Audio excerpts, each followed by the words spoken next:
In-Flight Movies is a live recorded radio show broadcast on a Monday from 8 p.m. to 10 p.m. UK time. You can listen live in the Aberdeen local area on 99.8 FM or online at shmoo.org.uk. The following show has been edited to remove all music. You can hear the music by listening live to the show. Links can be found on our Twitter at inflight_movies.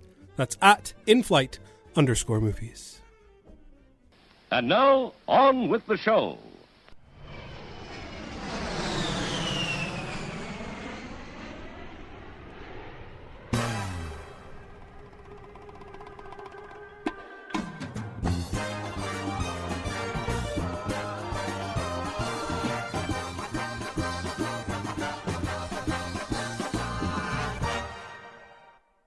We've done it, Trinity.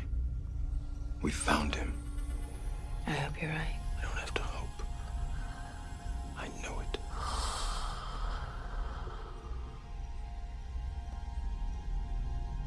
Am I dead? Far from it.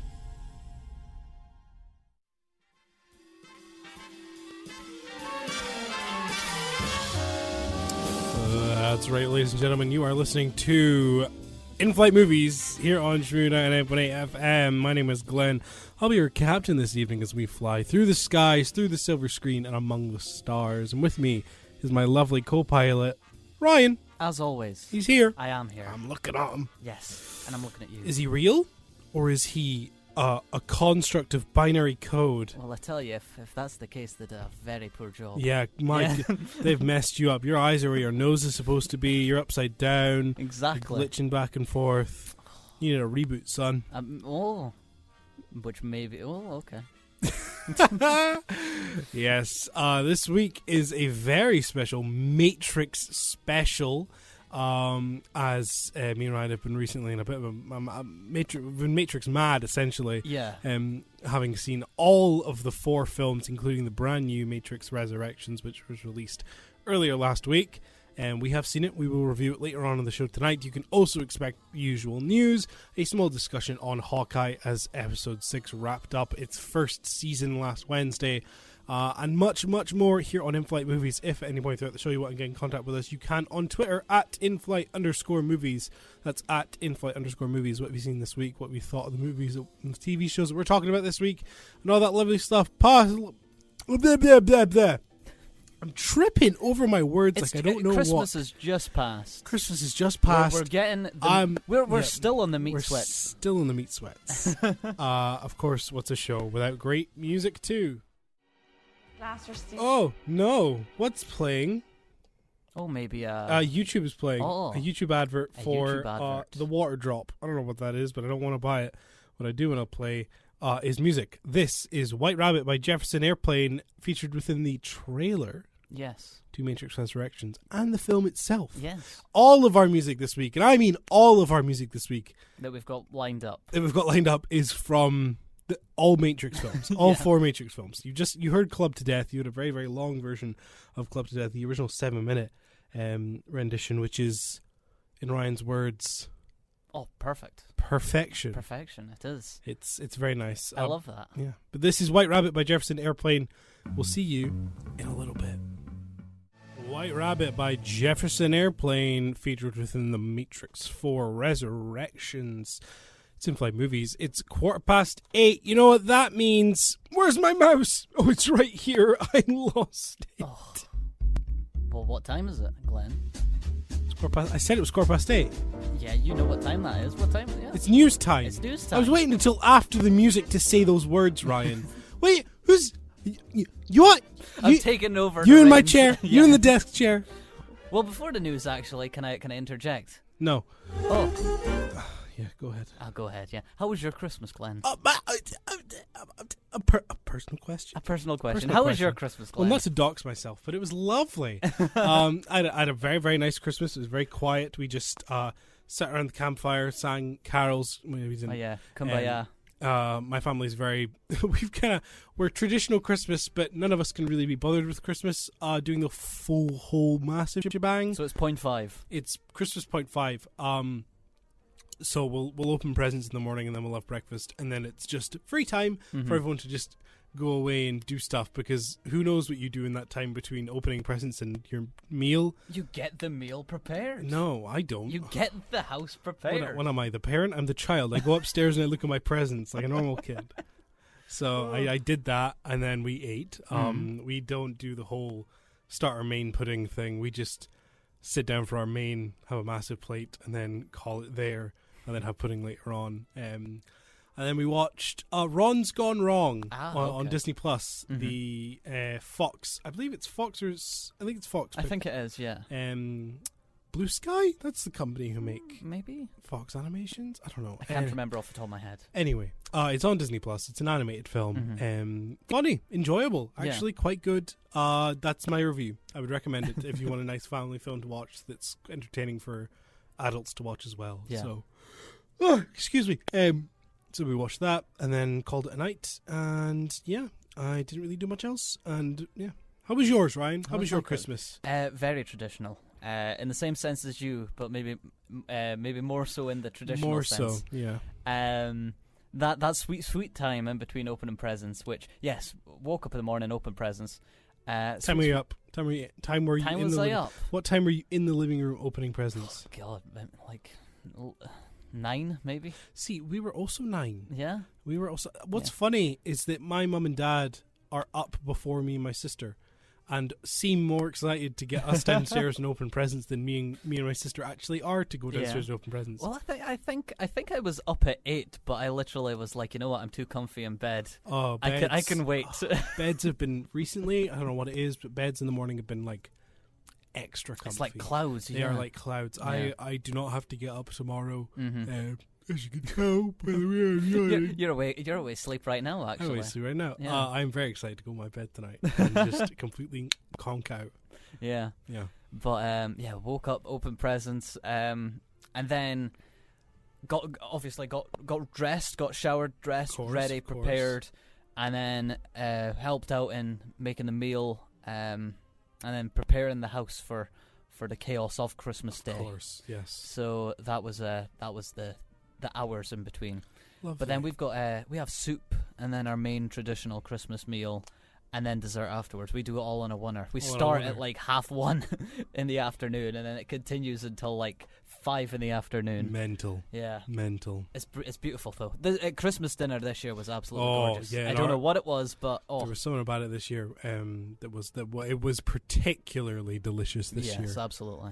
I was most pleased with my meal. Cranberry sauce and brie cheese. Oh. I tell you, it makes a Christmas meal. Ucha boys. It makes a Christmas meal, Ucha but boys. having that on the plate this year, is that just prime? It prime Rib. Prime. So yeah, Lovely. Christmas was a success. Christmas was a success. That's it, ladies and gentlemen. Christmas was a success. Yes. Everyone can calm down. For those who are sitting on the edge of their seats wondering if Ryan had a successful Christmas, he did. I did. Yes. He did. And now on with the news.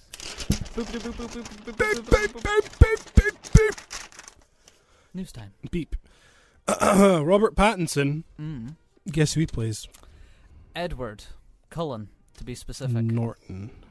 Edward Norton. He plays Edward Norton in the Edward upcoming Norton. adaptation of the Incredible Hulk film. He plays Edward Norton in his Edward Norton biopic. Yes. Which is just a film about Edward Norton trying to make Motherless Brooklyn and then getting it made and it flopping. Yeah. That's such a heartfelt movie.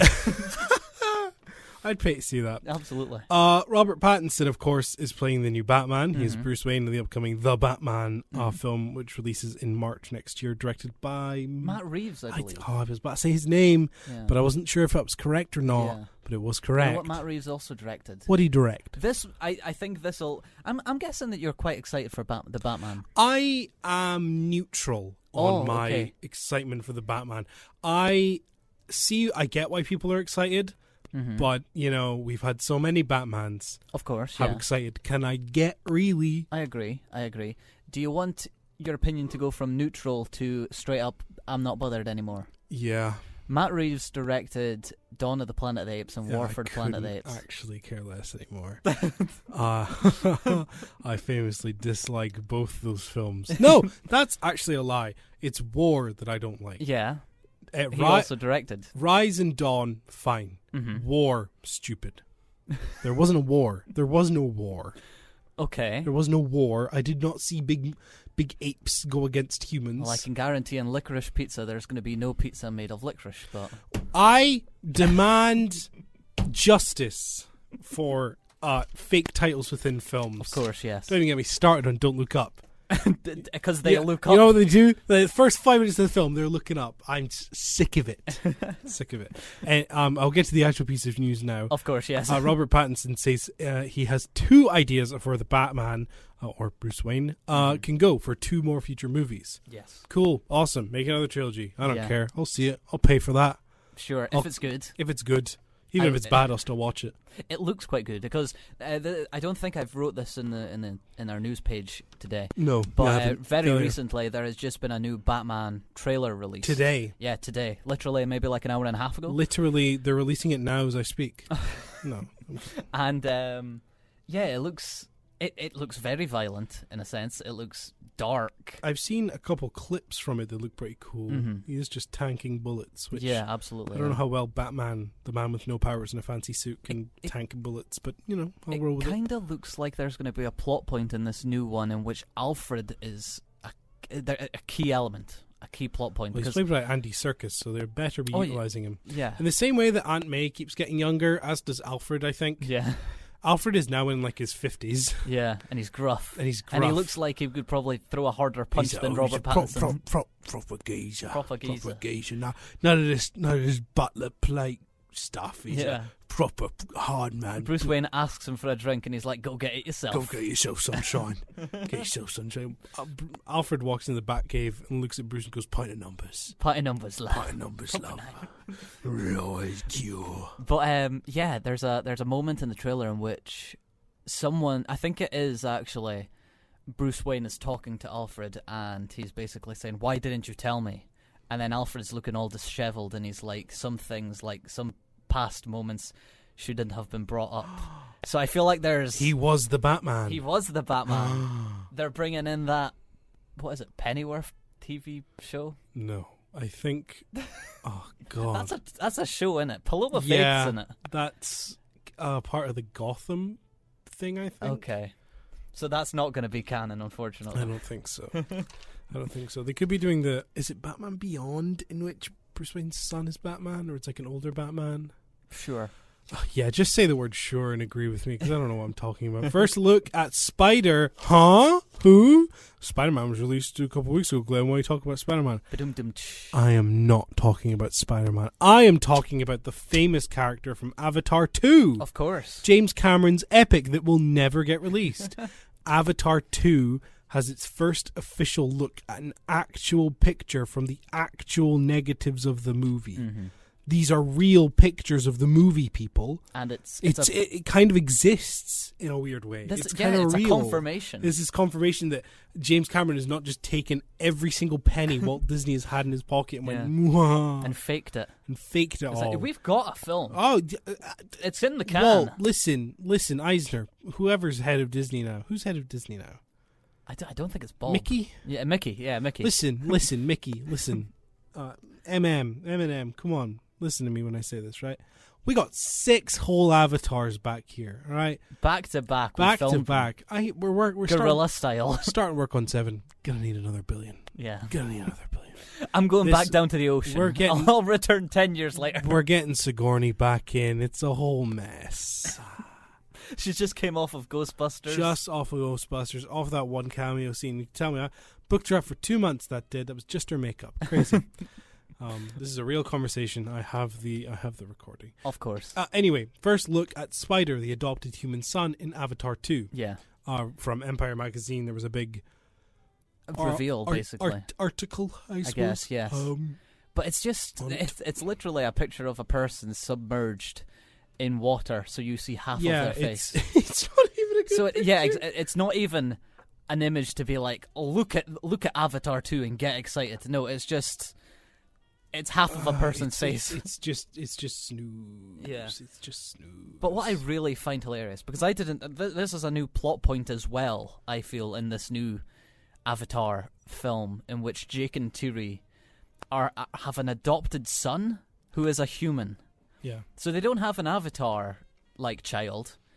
They have an adoptive child, and if we remember back to the original Avatar film, avatars are like absolutely huge tanks of like they are large, huge. They are large, and Jake Sully and every other human in that film was tiny in comparison to them. Basically, an avatar could pick them up, and it looks like they're holding a baby.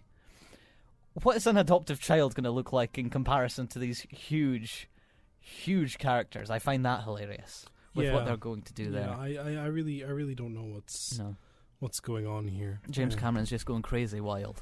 James Cameron has been going crazy wild for years. What was the last film he released? We did this last week. It was Avatar. Yeah. James Cameron has not released a film since Avatar. He's been making Avatar too. That's exactly 10 what it is. years after the original, he might finally give us a trailer to Avatar 2. I think more than 10 years. A theme park and a video game based on one film, and films that aren't even... I'm sorry, I can't... There's a new video game coming out as well. The words video game... Oh, because there was already an Avatar game. There was Avatar the movie, the game. How could I forget? My God. How could you forget? I'm so bad. That was classic. I utilised the Wii, right. if I remember correctly. Enough James Cameron. Let's get to some real filmmaking Absolutely. kino here, people, okay? The Oscars. 2022 Oscars. The shortlist has been announced. We know who's currently in the running for nominations. Not gonna read them all. No, of course not. That's a lot, but a couple notable ones within a couple of these. What are the categories? That's the word. There we go. Documentary feature. Billie Eilish's documentary, "The World's a Little Blurry," is gotten shortlisted. Very interesting. Yeah. As well as "Summer of Soul." I think I've heard so many incredible words of that. I have a feeling it may go somewhere. Yeah, absolutely. That's reached like top 10 lists as well. Yeah. So I think there's definitely something there. The Drive My Car and Lamb from A24 are both shortlisted for international feature film. Cruella may get an Oscar nomination for makeup and hairstyling, as well as House of Gucci and Nightmare Alley, which hasn't even been released yet. Not here yet, no. at least. So we'll get that. We'll get that when we get that. We'll get that done soon. It's the original songs. Of course, Billie Eilish has once again been nominated, as well as "Be Alive" from King Richard, Beyonce's song. Yeah, good picks. Good picks. I think also a song from Annette is on there. So May We Start. And also, and I hope this doesn't get put. Yeah, you've just saw it. You just saw it. This one's from Dear Evan Hansen. Dear Evan Hansen. Yeah. If Dear Evan Hansen becomes an Oscar-nominated film, I hope to God no. But thankfully, this is just the shortlist. But one film that is quite famously, I would say, missing from the shortlists is Titan, the French film, which got, I think it won the major prize at Cannes Film Festival. The Palme d'Or. Yeah. Interesting. But so that's not on there. That's very interesting. Very interesting. Something I find so funny is how wrong the Oscars get it most years with some of their nominations. In visual effects, you have Dune. Brilliant. Duh. Of course that's going to win. And then you have other films that are genuinely also quite, decent within their visual effects. Stuff like Godzilla vs. Kong. And then Eternals, Shang-Chi, Marvel films that are genuinely quite decent. But then you also have Black Widow, which was terrible CG. Yes. Throughout the entire film, the CGI was horrid. And Free Guy? Oh my God, is that there? Free Guy. That is wow. Oscar shortlisted Free Guy for visual effects. That is... Are you having a giraffe? That is insanity. Yes, you are. I believe also... Have we got Spider News on the... Spider News? Spider-Man Spider News! Spider News! I've got Spider News on the docket today. We do. I'll talk about it when we get to that then. Okay, Spider-Man... you want me to wait? Or do you want me to say now? It's up to you. What was next on after Oscar shortlists? It was about the Doctor Strange trailer. Do we want to talk about that right now? We'll talk about Spider-Man. Okay. We'll do a little Marvel bit. Okay. Spider-Man crossed $1 billion at the worldwide box office, to the surprise of... Absolutely no one. Looking around. Absolutely nobody. Of course it did. Crossed it on Christmas Day, if I remember correctly. It did. It's looking like it's going to cross 500,000 domestically within America, which would be the 16th film in the world to ever have done that. Oh, okay. So it's big. It's big. It's big. Yeah.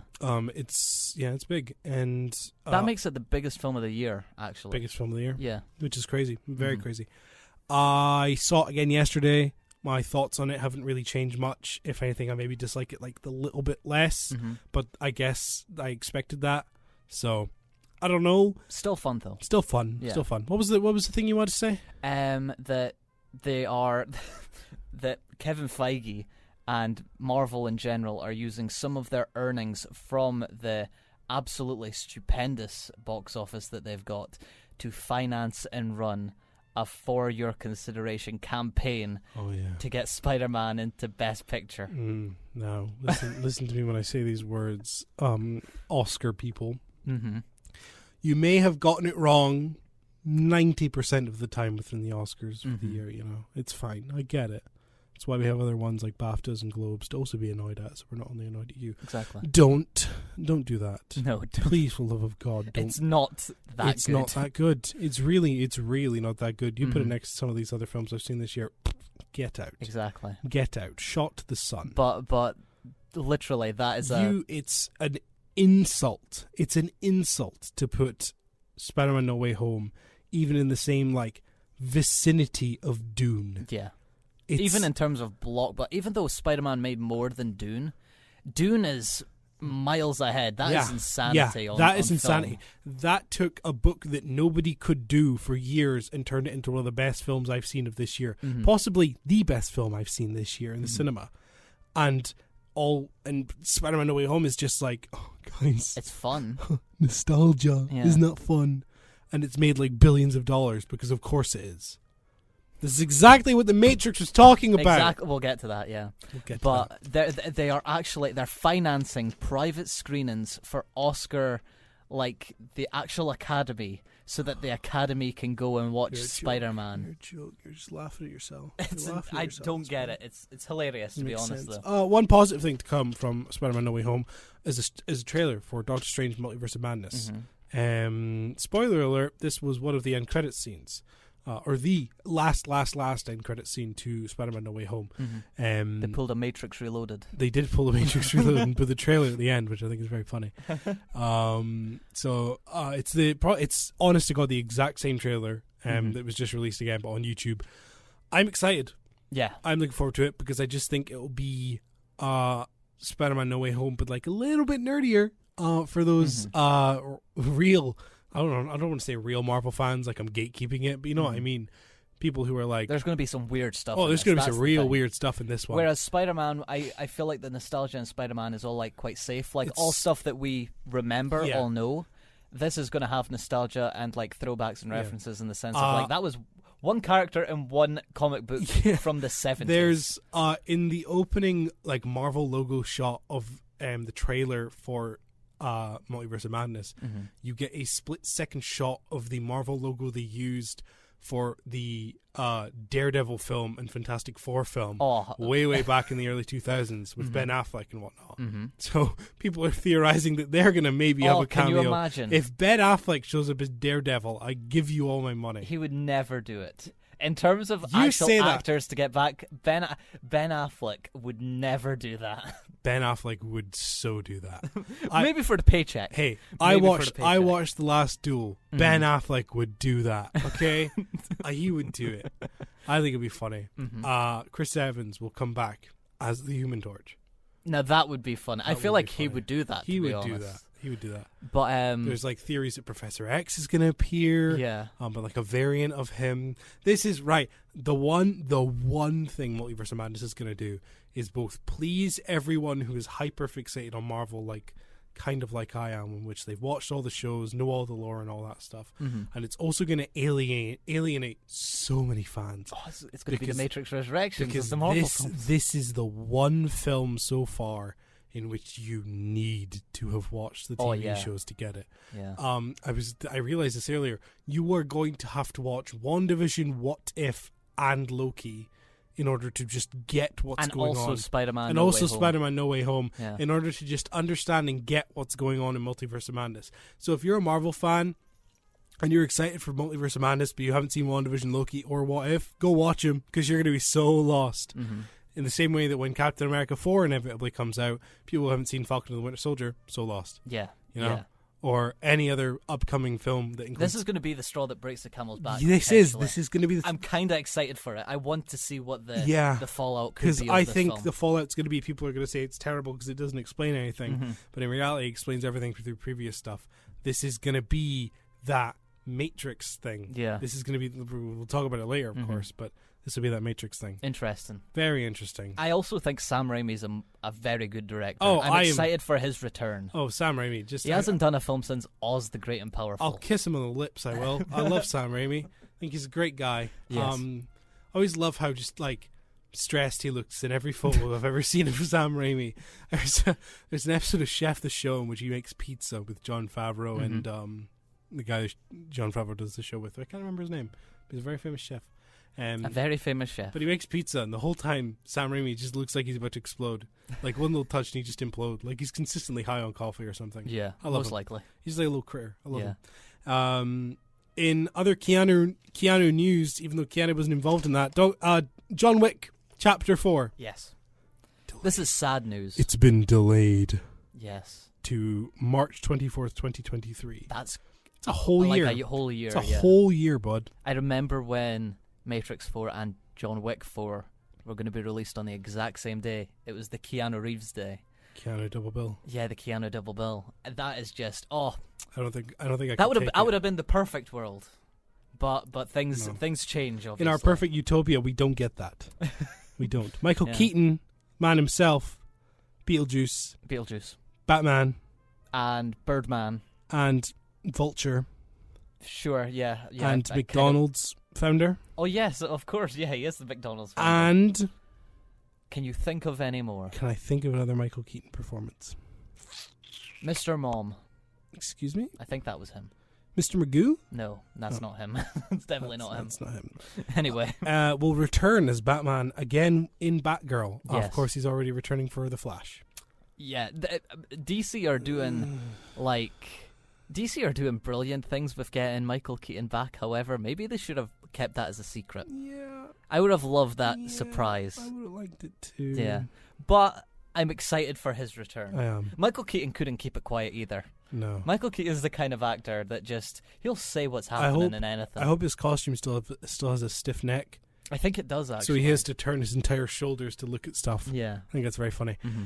A new Uncharted trailer. Skipping past it. I don't care. I didn't watch it. I'm skipping. I haven't watched it. I'm not going to watch it. It looks terrible.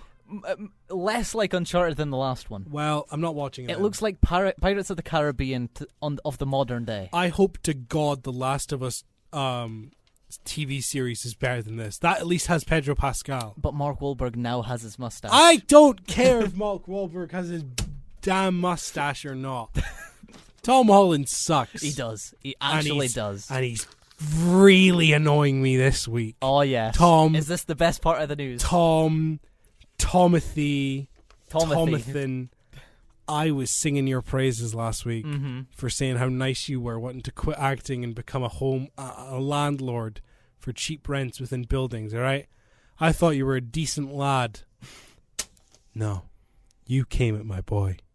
You came at Martin Scorsese. Yeah. You came at Martin Scorsese for his comments against Marvel film. You intolerant boy. What are you doing? Why? And I'll tell you this, Tom. Listen close. You swing for the king. You better not miss. Oh. And you whiffed. You whiffed. Do you want me to read out what he said? Read that quote while I seethe and mauled in my seat. This is in the words of Tom Holland himself. You can ask Martin Scorsese, would you want to make a Marvel movie? But he doesn't know what it's like because he's never made one. I've made Marvel movies, and I've also made movies that have been in the Oscars conversation. And the only difference is, one is much more expensive than the other. But the way I break down the character, the way the director etches out the arc of the story and characters, it's all the same, just done on a different scale.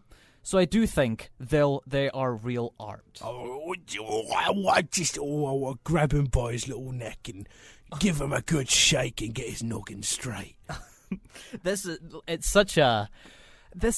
wrong on every level. He misses. For one, Tom misses the point entirely. Mm-hmm. For two, no, Scorsese would never do a Marvel film. Are you crazy? Yes. And three, what Oscar-running films, Tom? What Oscar-running films? Yeah, thinking back, The Devil All the Time. Cherry. There's not a lot that I would say. Chaos Walking. The Impossible would probably be his. He was 11 or Yeah, something. yeah. It was like. I swear to God, he was like 13 in that movie. Yeah, he was very young, but I think that's his. I would say that's the film that is most Oscar worthy out of his filmography that I can think of, off the top of my head. The Impossible from like 10 years ago. It was his film debut. Mm-hmm. No one cares, Tom.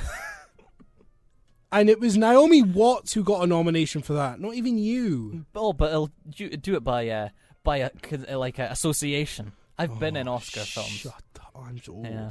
But the thing is, though, he could have said this at any moment in time with any Marvel film, or any film really that he's a part of. Uncharted, he could have said this about.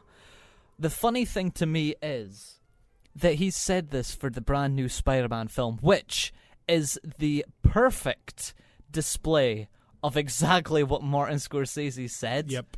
And I find that hilarious. The definition. You look in a dictionary. If Martin Scorsese's definition of Marvel films was in the dictionary, you would see the picture of the poster of the new Spider-Man film.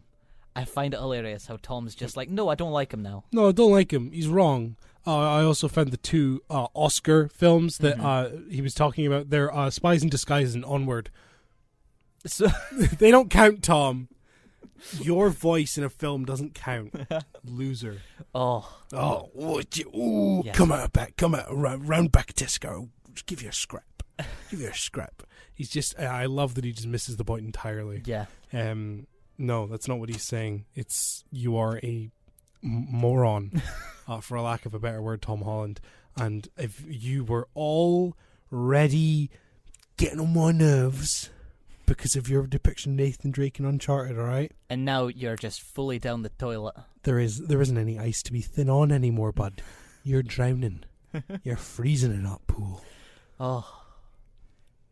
Well then. Anyway, After our tirade on Tom Holland. I'm sure he's listening to this right now. Of course, yes, of course. Of course. The next quote that's going to come out is just like, in-flight movies, they can do a radio show, but are they really doing a radio show? I've done radio shows, okay? Shut up, Tom. Oh. I can't wait until Uncharted. That's the reason to watch it, Glenn. Oh, to rip into him. No, I'm not putting myself through that. I'm not doing it, okay? I can't do it anymore. I'm sick of him. No, song. I need music. I need music to calm my nerves. I need the loving soundtrack notes of The Matrix by Don Davis. This is the main title / Trinity Infinity. What a title. Yes. From The Matrix. When we come back, we'll do a very small discussion on Hawkeye, or at least I will, because Ryan's not watched it because he's a loser. Yes. Like Tom Holland. Massive loser. So we'll see you in a little bit. Trinity, watch out for that bus. Truck. Who's a truck? Yes. Main title / Trinity Infinity from the original Matrix soundtrack. Which we'll be speaking about after the news. It is 11 minutes to 9. There we go. Here on Shaboom 99.8 FM. My name is Glenn. You're listening to In-Flight Movies. Hawkeye. Yes. Marvel MCU series. Number 5. Number 5, the 5th series Yeah. from Marvel this year. Too many. Finally finished up its first season on last Wednesday. You say first season, is that Well, I say first season because we never really know if these are limited series or if they are multiple series. Okay. Like, for example, What If and Loki are multiple series. However, WandaVision and Falcon and Winter Soldier were single series. So we don't know what's happening. But it's I don't know. It leaves it open-ended, but so does every other Marvel show. So Yeah. what the heck do I know? Hawkeye has been premiering for the past 6 weeks and has been a Christmas-themed show set around Christmas, starring Jeremy Renner and Haley Steinfeld as Clinton Barton and Kate Bishop, respectively, as they battle the gangs and mafia of New York as Hawkeye tries to erase and fix the damage he'd done while he was Ronin. Okay. During the events of Avengers Endgame and within those 5 years of the blip within the MCU. And along the ride is Kate Bishop, played by Haley Steinfeld, who is kind of like his partner and just, I guess, looks up to him and wants to be him, and so has a bow and arrow, and wacky bow and arrow shooty antics ensue. So the series finished up, and what do I think? I don't really care. It is one of the more better than average series for Marvel, but it is just that complete and utter middle ground. It's not like Falcon and the Winter Soldier where it's going a little bit above and beyond with its messaging. It's not like What If? No, it's not like WandaVision, which has got really good ideas with subpar execution. It is doing what it's trying to do. Everything in it is fine. Everything is good. All the characters are fun to watch. It's got good reveals, and the payoff is, as every single Marvel show has had, apart from Loki, is a bit of a whimper. Yeah. Which is the most infuriating thing ever. That every episode leads up to it and is pretty good. Once again, the episode before the finale was fantastic, and then every finale episode, apart from Loki, has been generally pretty misguided and not that good, and kind of feels a bit rushed.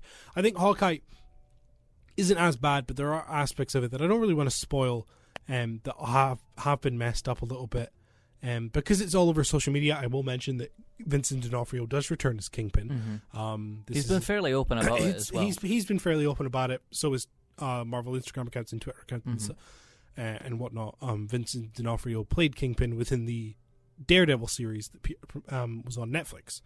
And it was confirmed by Kevin Feige that Charlie Cox would be returning as Matt Murdock in future MCU projects as well.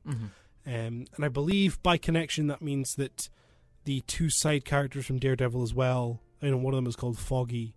Oh, Foggy Nelson. Foggy Nelson. Yeah. And he was originally played by Jon Favreau. So if in the Ben Affleck one. Yeah, if Doctor Strange gets Ben Affleck back, you could have two Jon Favreaus in the same film. Oh, don't even. That'd be heaven. Don't even do that to me.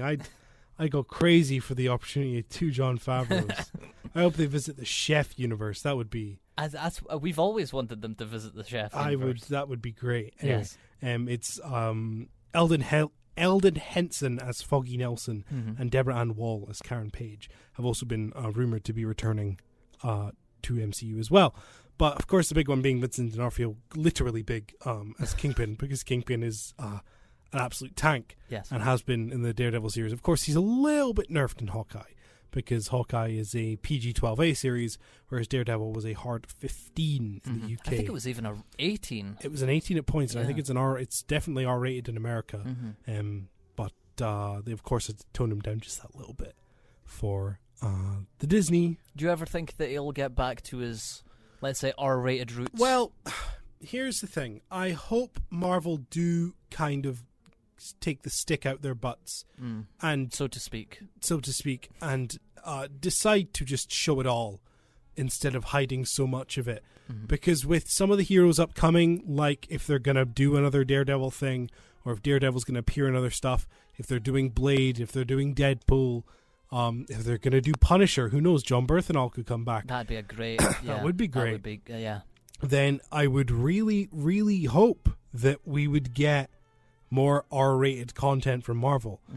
And let's not beat around the bush. Some of the content that's been recently in Marvel, like Falcon and the Winter Soldier's theming, and I'm guessing some of the stuff that's in Hawkeye as well, that's quite violent stuff. Yeah, and I feel like even if you put that content into a show or a film that's aimed for all audiences, let's say, or even a 12A audience, it's still quite traumatic stuff. I think it's kind of integral that Marvel do bite the bullet and go R-rated, because if they don't go R-rated, then they're going to lose out on a lot of really good stuff. And I would be upset if they didn't do R-rated stuff. Because I know they're all about not alienating part of their audience. They want, they want Marvel to be accessible for all ages, but I think it's time to maybe split that group and do adult Marvel and kids Marvel, and sometimes merge them, but when you merge them, make the adult kids rather than the kids adult. Yeah. If that makes any sense to what I'm saying. But, it's weird, because we say that, we think, like, oh, they're alienating their audiences. But you look at stuff like WandaVision, that was a whole show based around old sitcoms. Yeah. Kids aren't going to get that. That was the thing. Like, we had a few friends that watched the first few episodes and didn't really they enjoy hated, the first few episodes. They hated them because they thought they were boring. Whereas we thought the first 2 episodes, first 3 episodes even, are like the best ones of of the show.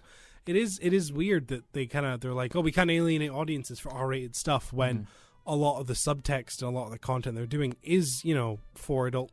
It's for more adult audiences. Yeah. I'd hope that maybe something like Moon Knight would kind of break us and ease us into doing more R-rated stuff. And She-Hulk is another one. Not that I'm saying it's going to be R-rated, but like that's looking like it's going to be a fourth wall breaking like law drama. Yeah, it's also referencing the 70s Incredible Hulk show. Yeah. So like, yeah, come on now, it's all over the damn place. Yeah. It doesn't. It's very strange. But then you have stuff like Miss Marvel, which is obviously going to be aimed at kids, and rightfully so. Rightfully so. That's the thing with. I will ask questions about Hawkeye. Don't worry. But the idea of you've got all of these characters, you've got all of these situations and plots, and you've got to make sure that you're hitting them to the right audience. Yeah. Because if you were to aim Blade at a younger audience, not only would you be destroying the comic book version of Blade, but you're also kind of like not allowing that character to actually flourish, go for the audience that they're trying to. Yeah. So like Blade for kids doesn't really seem like it would work at all. It doesn't. It's confusing. Yeah. I think you can tell how not boring but uninteresting Hawkeye was, because considering I've talked about this rather than Hawkeye itself.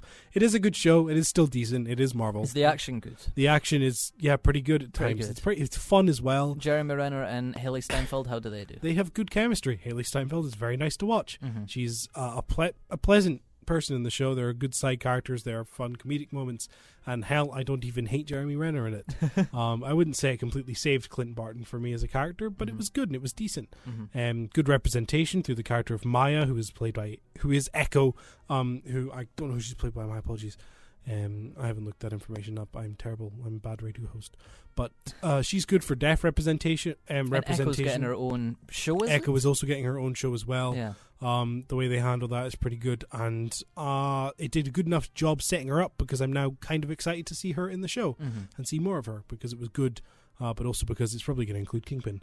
And I would love to see more of Vincent D'Onofrio. Is he good in it?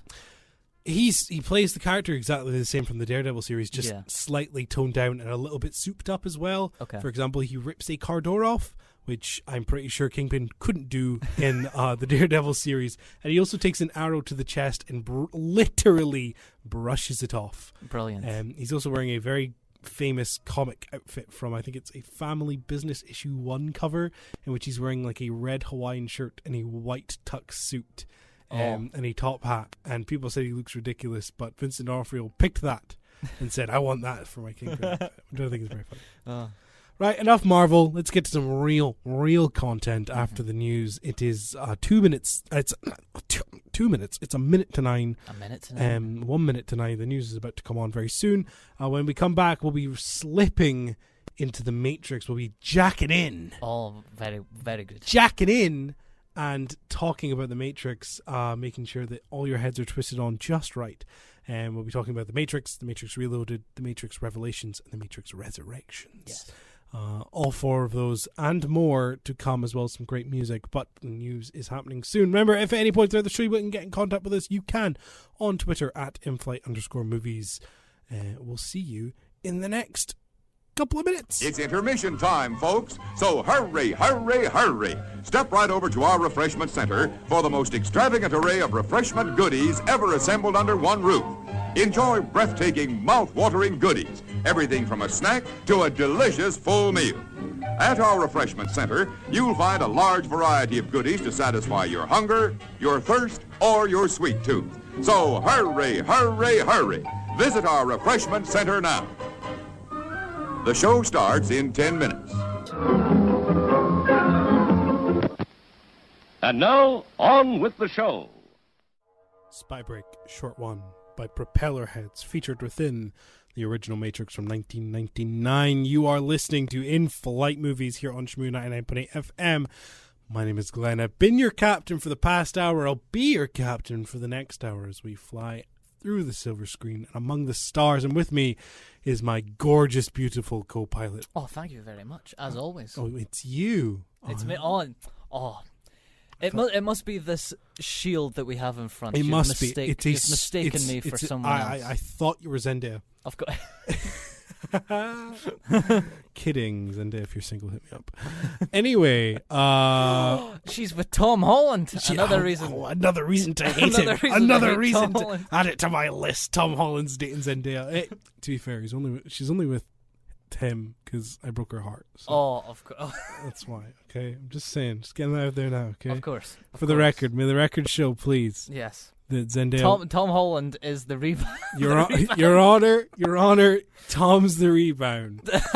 But I hear after this Scorsese comment, Zendaya's going to kick off because she's worked on Dune. She has worked on better Oscar stuff than Tom. Yeah. Shake It Up for Disney Channel was a real Oscar contender.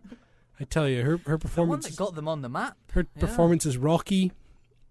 It was a bit rocky, wasn't it? Enough talking. For the next hour on this show, it'll be a bit of a Matrix special as me and Ryan take you back in time to 1999, 2003, and current present day as we discuss the 4 Matrix films within the Matrix franchise. We had a bit of a Matrix fest over the past while, and it's been really fun. Yeah. And I've really enjoyed going back to these films. Oh, it's been fantastic. Yeah. If you've never seen any of the Matrix films, we'll give you a quick rundown in a little bit. But the run is this. In 1999, Lana and Lily Wachowski decided that they wanted to make the greatest film the world has ever seen. Basically, yeah. A cutting-edge piece of cinema technology and completely changed the landscape of film for many years to come. Even blockbuster filmmaking.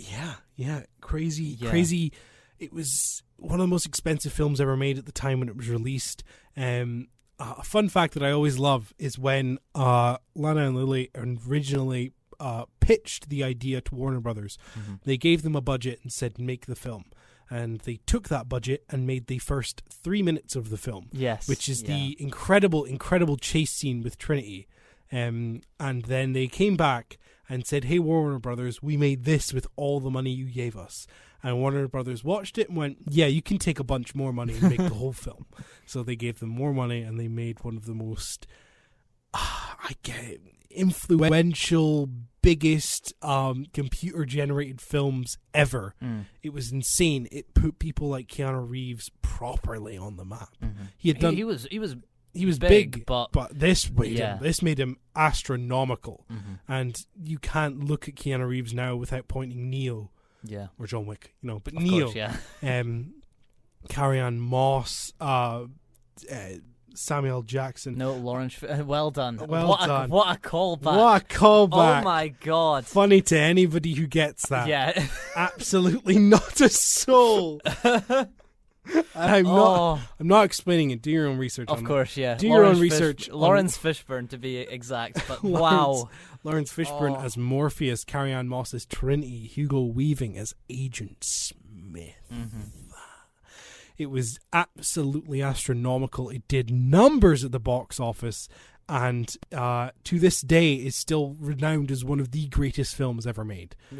With good reason. With very good reason. The original Matrix is a absolute masterclass, and it's incredible, and has been rightfully said to be incredible for years, and still holds up to this day, like we'll get onto later. But then, of course, when this film came out, the world went Matrix crazy.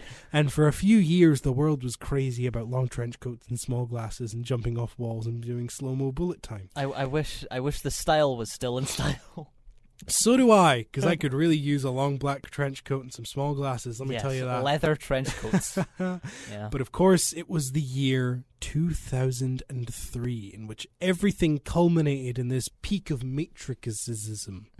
You had not only the release of The Matrix Reloaded, the sequel to the original Matrix film, released not 4 years later. You also had the third film in the Matrix franchise released 5 months? Something like that, 5 or 6 months after the sequel of the film. Not only that, you had the Animatrix, an animated anthology Matrix film, set within and around the timelines of all three of these films, past, present, and future. And you also had the Enter the Matrix video game for the PlayStation 2. Which was canonical. Which was a canonical game set between the original Matrix and the Matrix Reloaded. The world went Matrix crazy. 2003, year of the Matrix. 2003 was the year of the Matrix. Of course, Matrix Reloaded came out in early 2003 and kind of blew everyone out of the water. A bit of a smaller explosion, but it's hard to top when you've gone so far.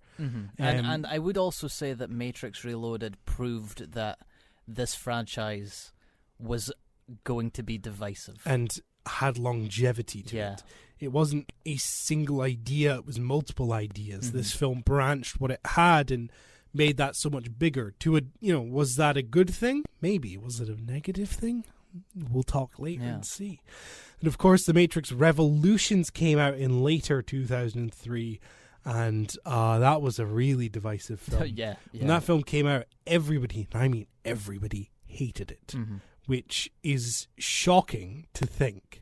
Nowadays to think, because it's crazy that you have such an amazing film and then not that good of a film, and then finally you have just this whimper of a finish. Such a fall from grace.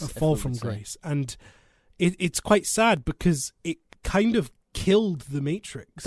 There was one more game. I think there was Path of Neo, which was in development during the year of the Matrix, and then it released 2004.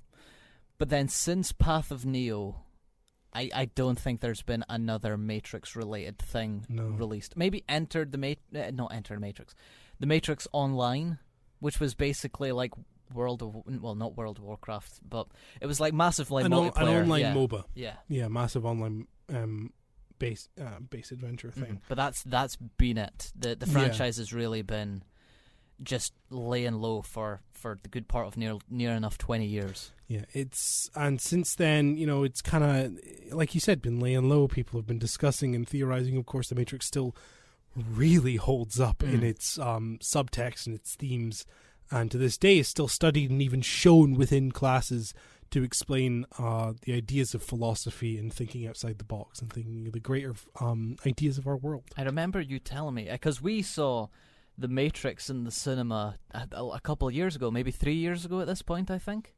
2-3 years ago. But I remember when we saw that you told me that you watched this for, what was it, RMPS? RMPS. Yeah, RMPS. Religious Morals and Philosophical Studies within school. We watched The Matrix. That blows my mind. Crazy. But in the same sense, I totally see it. Yeah. And now in the year of 2021, a few years ago, it was announced that Lana Wachowski will be taking this solo, directing the final and fourth installment in the Matrix franchise, bringing back Keanu, Carrie-Anne Moss, and including some new faces and new names and new characters, and building on what was already a pretty strong foundation and what was going off a pretty tight ending as well. The Matrix Revolutions, not to spoil it here, but it ended pretty badly for our boy Keanu. Everyone other than literally almost all of the main characters were either gone or didn't know what they were doing. So it was an interesting thing to see them be like, everybody's back, and you go, huh? What do you mean everyone's back? But she did it. Lana Wachowski did it and made a film that we're going to discuss much later in the show. But we hope that this has kind of given you the idea of where we're going from this.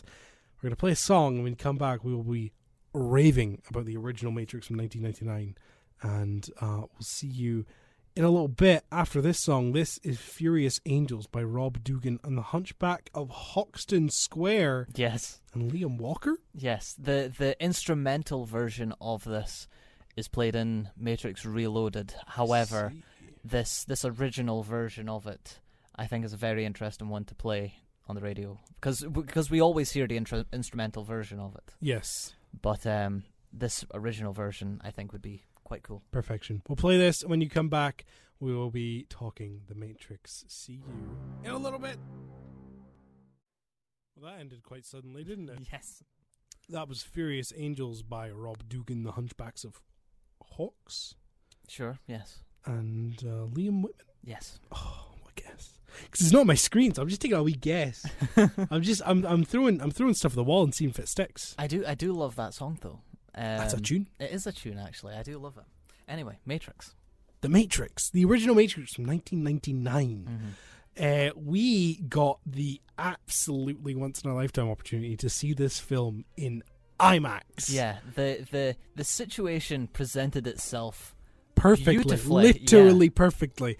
There is an IMAX screen down in Edinburgh, and me and Ryan happened to be going to Edinburgh that very day, and so we decided, hey, why the hell not? Yeah, we have to. Let's go see The Matrix in IMAX, and boy, am I glad we did. Absolutely, yes. I've seen 4 films in IMAX. You've seen 2. Yeah. I've seen the original Avengers from 2012, not the 60s one. I think that's the 90s, Glenn. It's not it's based on the 60s TV show. Anyway, that's a whole other conversation. Don't correct me, but yeah. The Avengers from 2012, I saw that in IMAX when it came out. I've seen Godzilla King of the Monsters in IMAX. I saw the Lion King remake by Jon Favreau in IMAX with you. Yep. And now I have also seen The Matrix in IMAX. And out of all those films, 3 of which are formatted, filmed, and designed for IMAX, The Matrix was the best Absolutely, one. 100%. It's this film from 1999 that isn't even designed for IMAX in mind. It's just designed for a normal cinema screen. Looks outstanding in IMAX. Literally stunning. And I have never had a better cinema experience than that. No, I think it is one of the moments, for us at least, I'd say, of cinema being cinema. Just the pure joy, the thrill, because I've seen The Matrix God knows how many times, but the excitement and the joy and the just intensity that I felt watching this film that I've seen countless times, it felt like I was watching it for the first time again. It blew me away. Genuinely outstanding to see that in IMAX. Everything from the whole film really, but everything from the hallway scene, the hallway shootout, all the way to the very end feels like it's fundamentally an IMAX feature, and I loved it. Yeah, it does. I loved it. It does. It's outstanding. What I think is really funny is seeing it on such a big screen in such high quality. The 4K is excellent. Yeah, as well. the 4K is perfect. Yes. It's a 4K re-release. It looks gorgeous. It's interesting to note things you would never really notice before, like how whenever they're in the Matrix, there's more film grain than when they're in the ships in Zion, which I think is a fun detail that I would have never ever noticed unless I saw it in something like IMAX. Yes, yeah. The sound design really comes through with those IMAX speakers as well. This is just a big advertisement for IMAX screens. Specifically for The Matrix. For The Matrix. Like, we saw The Lion King. The Lion King is a meh film in general, and it was really good to see in IMAX. I'd say that film you could probably only really enjoy in IMAX. But The Matrix just, like I said, blew me away. I wasn't expecting it to be as incredible as it was. But I left the cinema wanting them to just put Reloaded straight on and then Revolution. I was like, let me see the other ones. Keep it going. Keep it going. So it did feel like it was seeing it for the first time. We had a real nerd out walking back from the cinema after seeing that. Yeah. Which I thought was very funny, how like nerdy we got Well, when that's we the thing. started talking about it. Because we were talking about it so much, it was like we were just seeing it for the very first time again. And not often does a film that is, more than 20 years old at this point, still do that. Like, we had full-on theories, conversations, and all that kind of stuff. And I loved that element of the fact that this film still was able to do that for us. Because not many films, I would say, probably could. And I feel like that is the beauty of Lana and Lily Wachowski's writing and direction, the fact that they have provided this world. And here's something that the first Matrix, I feel like, does fantastically, which maybe the sequels don't necessarily have, but the fact that they have created such big world with so many different ideas, but they keep it contained for that first outing. It's very... They provide interesting thematic questions. My favourite one being when the character of Mouse says, well, how did the machines know what chicken tasted like? How did they know that this is what tasty wheat tasted like and all that? Yeah. That is a question presented, and it's quickly shut down because they're like, well, okay, let's keep it going. Let's provide all these questions so that people can talk about it, so that people can get invested and implanted into this world so that we can really living their mind. And that is something that the sequels don't necessarily do, because the sequels, we'll get to them, but the sequels just spell it all out for you, whereas The Matrix keeps it contained and then quickly says, no, let's stop that conversation, let's go back to something else. So it doesn't explain everything, and I think that's an absolutely fantastic way of keeping your audience 20 years later still asking questions. Even 3 films later, still asking questions about The Matrix. But yeah, it's a fantastic screenplay in that regard. Yeah, it's incredible how relevant it stays and how the conversation's still going about it. And I think that's interesting to keep in mind for when we get on and talk about The Matrix Resurrections later on, as that is a very, very common theme. Well, just recently, the past few years, I believe it was Lana Wachowski confirmed that The Matrix is a trans allegory. Yes, that was the initial intention for the story, and that the screenplay, it was written as that, and it was just hidden in there, but it was always a trans allegory. And I find that fascinating, because the first few times that you watch The Matrix, you're like, well, I can't see it, or you don't even think about it necessarily. But when you learn of that information, you start to pick things up in all of these films, and you're like, it's undeniable. It is. And that it's so artistic, and I love the fact that it's there, but it is so like fundamentally implanted into the story that it just gets changed along the way, and you might not even notice it. I love it. Yeah, it's a real testament to the craft that Lana and Lily put into this film when making it, and how relevant it can stay. It's incredible. It's very, very. It's insane. And I don't think we should forget to mention the action sequences, which are the action sequences in the first Matrix are still some of the finest in blockbuster filmmaking. Genuinely incredible. I don't think you'll get a better sequence of scenes than the hallway shootout leading into the bullet time, leading into Only Human Dodge This, which has the most, and I apologize if I use this word, the most badass shot of any character in any film ever, of Carrie-Anne Moss pointing that gun at that agent's head and saying, dodge this. The use of the wide-angle lens, the composition of the shot, how her arm goes straight across. You see that gun, and those cold eyes are behind those glasses, and you just hear, dodge this. Oh, it's so cool. Yeah. And then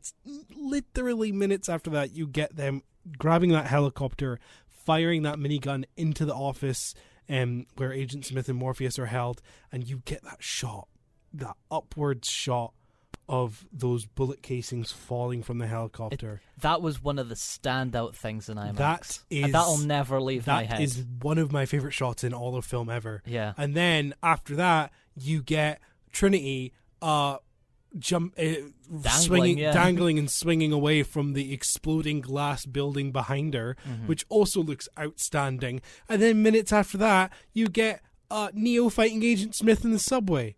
Exactly. Yeah. It goes from there to there to there to there to there, and each of these scenes are absolutely impeccable, and they are perfection, and it is goosebumps throughout. And in IMAX, it's just tenfold. Exactly. It's insane. It's insanity. It's absolute insanity. Still one of the best blockbusters there has been. I genuinely think it still holds up so well. I don't think it has been beaten in many regards, with a lot of things. Yeah. It's if you've never seen The Matrix and you're listening to this, what are you doing? What are you doing with your life? Go see it. Go watch them right now. They're everywhere. They're not hard to miss. I think they are everywhere. To be honest, they are literally everywhere. You have the option to go see it. Please do watch it. But we'll leave you with a song, and when you come back, we will get right into Reload and Revolutions. Yes. It's kind of a double bill, and then we'll talk about Resurrections to end our show. But this is When the World Ends, the Oakenfold remix by the Dave Matthew Bands with Paul Oakenfold from Matrix Reloaded. Enjoy this. Featured within The Matrix Reloaded, which me and Ryan are diving into right now on our Matrix special here on In-Flight Movies on Shmoon 99.8 FM. The time is 38 minutes past 9. Ryan, yes. Matrix Reloaded. I watched this for the first time properly. Yes. Just this past Wednesday. And what did you think of it? Because the Matrix, the two Matrix sequels that rounded off the trilogy have always been divisive and have always been, in my opinion, it takes multiple viewings to really appreciate them. The first time I watched them, I wasn't a really big fan of them at all, really. But over subsequent viewings, I've really warmed to them. So I'm very curious to know if you liked them right on a go. Well, on a first watch of The Matrix Reloaded, I must say I did enjoy it. I think on multiple viewings I will enjoy it slightly more, but I do have my issues with it. While I think it retains a lot of what the original film had, it's trying maybe a little too much to add too much to the world of The Matrix and even some of the abilities that they have. And, some of the world building. One of the main things that comes to my mind is you've got is it the Mariturian? What's his name? The Merovingian. The Merovingian. Yeah, the Frenchman. Yes. You have the Frenchman, who's a character who kind of works as almost a living tribunal, if you will, of the Matrix, in which he's lived and surpassed in all versions of the Matrix as he is a program, and has lived and worked and designed different aspects of each of these Matrixes. As it's revealed in the film that there are multiple Matrixes and they all work within different ways. And with that, they introduced that stuff like werewolves and vampires and aliens and ghosts are technically all real. Yes. Because they were all glitches and issues from previous Matrixes. Yes. And the Frenchman has some of these dudes and is just like chilling with them as his bodyguards and their henchmen. Which creates some interesting stuff. You of course have the twins, who are these like twin ghost dudes who are pretty damn awesome in the film. But you are like, what's going on here? Yeah, how did we get here? How do we get here? How do we go from I get it's a computer and you can really realistically do whatever you want, but you're going a bit crazy now. Also, The Matrix Reloaded, oddly just sexual throughout the entire film. I agree, yes. Like, the entire film. The opening scene on Zion is interesting. Involves some NFTs, if you will. A good Twitter joke there. And it gets a bit wild. And then there's an interesting scene again with the Frenchman and a lovely looking cheesecake. Oh, yes. A little bit too nice, I think, that cheesecake a long 3.5 minute metaphor. A 3.5 minute metaphor and conversation which the Frenchman gives a lady a cake that makes her a little too excited. And of course, Monica Bellucci requesting a kiss from Neo. And then saying it wasn't good enough and really requesting a kiss from Neo. It's all very strange and odd, but at the same time you're kind of going with it. There's a charm to everything in the film. There is. I've never been a fan of the Zion stuff at the beginning, and then even more so in Revolutions. I don't know what it is, the Zion stuff. I love the world building, however, I just think it's a bit...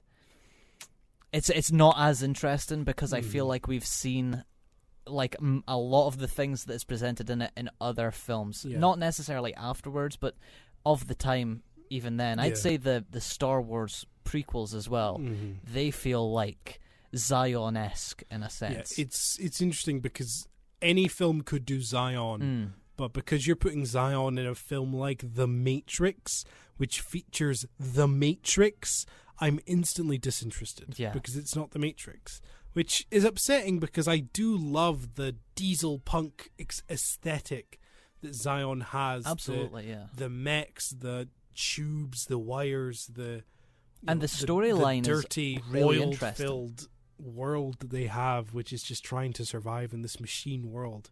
It is good. It is good stuff, and I even kind of like seeing it more in Revolutions. It's a little too much in Revolutions, I think, when you're giving us a full-on Zion versus Sentinel war, which, albeit, has some of the most stunning visuals and visual effects I've seen for 2003, and looks literally outstanding. And as much as I'm enjoying watching, these mechs with guns shoot these, big sentinel creatures, octopus-like sentinel creatures, I'm going, it's cool, but I could after 20 minutes, your brain kind of shuts off, and you've got 20 minutes to go. And you're like, give me more Neo and Trinity. What's going on here? They finally show up again, and you're like, oh yeah, I'm watching The Matrix. Yeah, you're watching The Matrix, and these guys are here.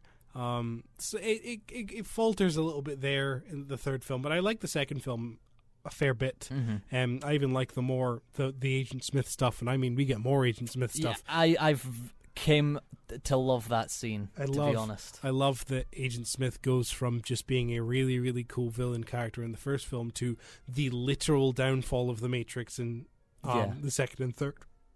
And I love the relationship they build between him and Neo, how they are equals, one can't exist without the other. It's all interesting stuff. And I like how it culminates in Revolutions 2. Yes, yeah. I think it's very cool. Everything that they add in Reloaded and Revolutions, I really like thematically and story-wise. I think it's really interesting. And it does add to the idea of, like, well, you could watch these films over and over and over again and get something new each time. The one that I always go back to is the Architect. The Architect shows up in, like, one scene near the end of Reloaded, and everyone that has watched this film always knows about the Architect and the fact that they're like, what was he saying? What was he saying? And after you watch it 5 times, you finally are able to crack the code, and you realise that the Architect isn't saying anything confusing. He's just a really annoying guy trying to mess with Neo. I love that characterization because it's something that you don't get the first time because you're actively trying to figure out what he's saying. Yeah. But that's the whole point. It's funny. The scene ended and Ryan paused it and looked at me and went, do you understand what you're saying? I went, nope. I'll explain it. But yeah, I love that scene now. And that's came about after many rewatches. I just like seeing Keanu kind of freak out in all the monitors every once in a while. Yeah, that is good as well, yeah. There's one complaint I have about both films in terms of the Matrix action scenes. They're way more balletic in this. What was that word? Balletic. Balletic. Oh, interesting. So it's like it's like dance more so than anything else. It is, and some people would see that as a positive. Personally, I dislike it and actually see it as a bit of a downfall for the film. I think it's too floaty. Yeah. I like how harsh and rough and hard-hitting a lot of the action is in the first film. It's all well choreographed and it's done, and people do go flying through, windows and getting thrown about the place and stuff. It's good, but it all still feels grounded in some sort of reality. But because they're all unlocked and they all have the powers of the Matrix now, they're flying about, they're floating about, they're jumping from one place to another, everything's slow-mo, a lot of bullet time, a lot of putting your hand up, stopping bullets and stuff like that. It's kind of... It runs into the same problems that every Superman film has, in which once Superman learns all of his powers and has mastered his powers, then what really has he got that's like... He's too good, in a sense. Neo in Reloaded and Revolutions is to the point where he can beat 1,000... Agent Smiths, and you're like, well, it's fun to watch, but after a while you're not there's really. there's no challenge it's anymore. just a chess match. Yeah, you're is. just going the motions. There's the opening of Reloaded features Trinity doing some pretty cool stuff. She like rides a motorcycle off a thing, and you get a really cool shot where she jumps off it, which is awesome. They're cool, but it is also that idea of we gotta have bullet time. We gotta have this jumping out windows. Trinity's gotta look cool CG and stuff.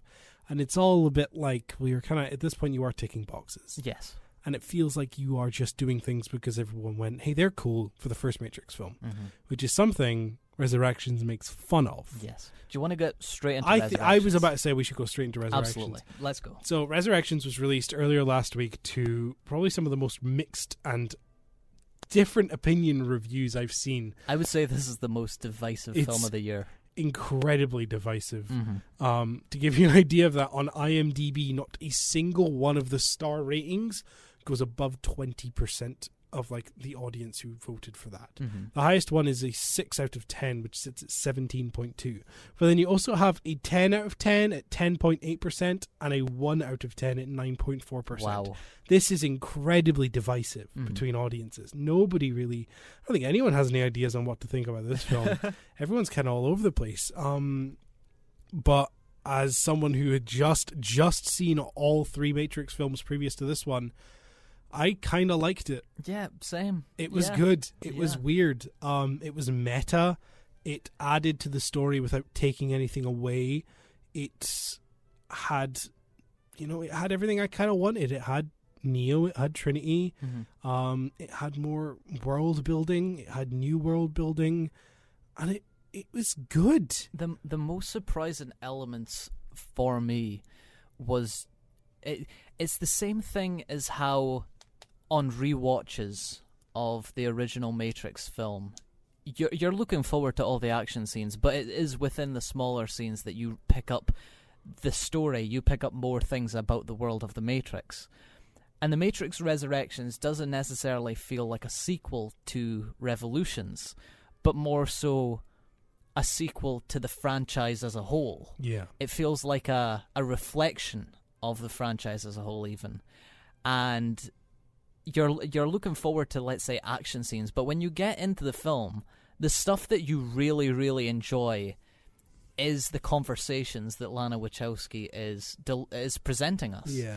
The things that I walked away really loving, not to spoil anything, because this is a film much like Spider-Man last week, I would say, in which spoilers are like quite heavy in a sense. They are quite heavy. But it also adds the question of what is a spoiler and what isn't. Yes. Would I consider the first 40 minutes of the film to be a bit of a spoiler? I would say potentially. As much as I'm desperate to talk about exactly, that, it's something I can't. But the first 40 minutes delivers a critique of movie legacy sequels in general. And this was always to be expected, really. The Matrix has always been a very, not self-referential, but it knows what it is, and it's very heavy on its critiques.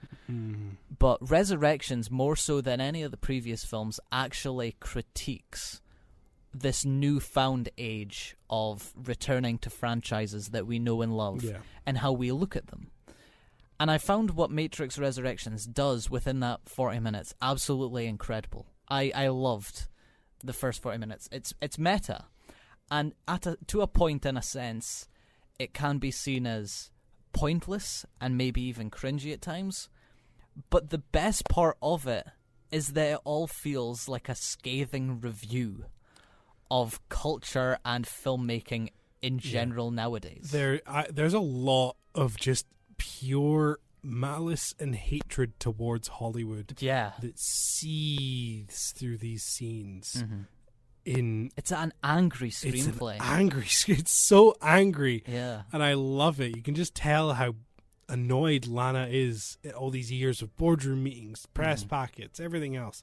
And it just went, I put it all here. Yeah. And it's done so well. And it's done very well. And it's good. Because I've read opinions about the film from people that don't like it, saying, it makes fun of fans of the Matrix trilogy. And I guess in a sense you could look at these scathing opinions as critiques of fans, but they're not. it's critiques of the studios and critiques of what is expected from creators specifically of studios, because something that I really love that is brought up in the film is its existence in general. Mm-hmm. Resurrections firmly states to the audience that this is a story that was going to get told whether or not Lana Wachowski was or like Keanu Reeves or anyone that is originally in the Matrix. This was a film that was going to get made regardless. Yeah. And in providing that information, it gives a sense of how this potentially pointless inclusion in the Matrix the Matrix franchise now, because the trilogy kind of really did conclude the story, so this could be seen as pointless. Mm-hmm. But its pointlessness provides a point, and it's something that no other legacy sequel really has done. Yeah. Force Awakens, No Way Home to a Push, Ghostbusters Afterlife, all of these films are kind of like, well, let's ride off the coattails of nostalgia, and the point is, oh, nostalgia, look how good everything used to be. Mm-hmm. But this is saying, oh, yeah, it was good at one point, but is that really what you want? Yeah. Is that where you want to take things? Yeah. And I love that it almost teases you that it's going to do that, then instantly goes, no, that's stupid. We're doing this instead. Yeah. And everything that happens after that is still interesting, fresh, unique, and a joy to watch. Yes. And it's really good. It's it's not a perfect film, obviously. I think the action sequences in this film are very, very bland and quite pedestrian for Lana Wachowski, and that's disappointing to say, because the Matrix trilogy, even Revolutions, has decent action sequences, but in Resurrections there's not really a standout action scene that I'll remember. Yeah. And that is disappointing. And I remember you saying when we just came out that the original and all the sequels work their action scenes with maintaining the camera angle and actually being able to see what's happening, and it's long takes, and it's really going for it. It's giving things time to breathe. Yes, yeah. But in Resurrections it doesn't really do any of that. It's very fast cutting and hard to watch. Not hard to watch, but hard to see everything that's going on. Yeah. And that is a glaring disappointment that's unfortunate. But in saying that, I would hope that you would agree that this film's main strength is it's not a spoiler, but is the love story that is the main push of between Trinity and Neo. Mm-hmm. The love story in this, I think, is the strongest it's ever been. Yeah. And I think Keanu Reeves and Carrie-Anne Moss, especially their chemistry, are on their A game, and it's the best that it's been, really. I was thoroughly impressed with that.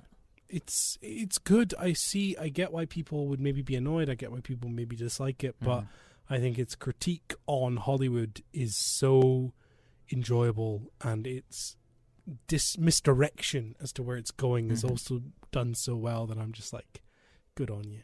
Good for you. I like what you're doing. Like you said, I understand why people can hate it, but at the same time, the fact that it's actually going against what you would expect and providing you with something different. Well, I mean, that was what The Matrix was originally. That's what it was all about. It was different. It was new. It was something fresh. And instead of just regurgitating the same old thing, they're doing something fresh, and I love that about it. Mm-hmm. Yeah, I was thoroughly impressed, and I think with multiple rewatches, hopefully it becomes even better, like the other sequels. Yeah. Whether or not that happens is to say, but yeah, it's one that I think that you should go and see. Yeah. And then, well, obviously we don't have a lot of time left, obviously, but standout, I was very impressed with Jessica Henwick as Bugs, which is a new character, and also Neil Patrick Harris. Neil Patrick Harris did a very good job. Yeah. You're currently in the midst of watching How I Met Your Mother. I am, yeah. So it's probably nice to see him in a role that wasn't Barney. Yeah, he was good in this. He was good in this. But yeah, thank you very much for listening to the show today. We're apologies for the rushed ending. We got caught up in our Matrix discussions. I know, yeah. Thank you very much for listening. Next week, we'll see you next year. First show of the new year next week. We will be discussing all of our favorite films from 2021, as well as reviewing. Currently, I think with the pipeline we have some pretty damn good films. We've got Don't Look Up, Licorice Pizza, The Tragedy of Macbeth. Titan potentially. These are all potential films. Yeah, great selection. A bloody good lineup for next week. What a way to start the year. A good start to the year. Yes. So we look forward to seeing you then. To play you out, we will be playing In My Head by Pale 3 from the Matrix Revolution soundtrack for just about 3 minutes, and then we'll let you go. So thank you very much for listening. Appreciate it. Goodbye. Love you all. Goodbye.